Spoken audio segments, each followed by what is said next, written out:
everyone! I think I'm going to start a thing called Serious Sundays, where basically I just sit and talk about stuff that's perhaps a little bit more serious, but also super important to me. Oh, and it's going to happen on Sundays, because Serious Sundays. Sundays. Yeah. So today I'm going to talk about asexuality. It's not like a deadly serious topic, but I do think it's really important because there isn't a lot of education about it in typical sex ed classes. So asexuality is basically the lack of sexual attraction.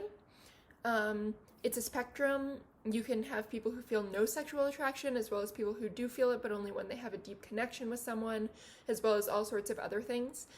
Some people who are asexual still have sex, either because they enjoy it or out of love for their partners, but many choose not to have sex at all.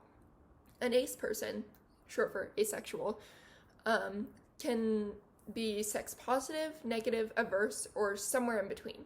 Sex positive is that you still enjoy having sex, but you don't feel the attraction.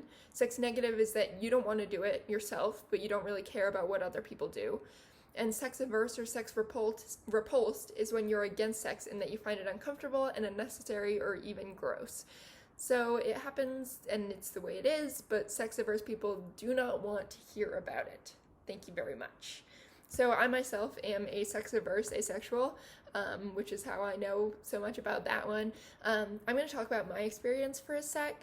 It was kind of hard for me because I didn't know I was ace or even what that was until the summer before my first year of college, when I saw it on the college group chat.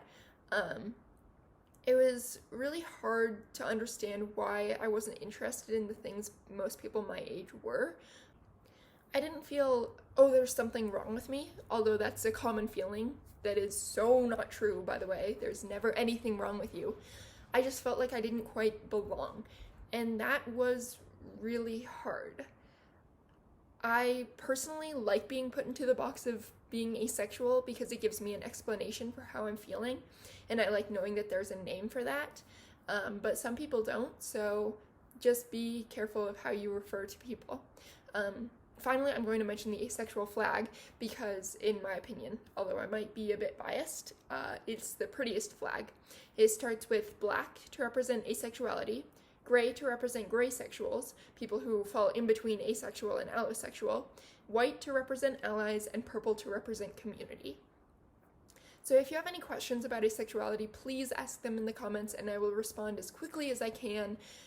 That being said, this is a safe place, so any comments that are intended to be harmful will either be taken down or replied to with a strongly worded response. Very strongly worded. So be careful. Anyway, like, share, subscribe, and let me know if you have any other video ideas or suggestions, and as always, make sure to cause some chaos.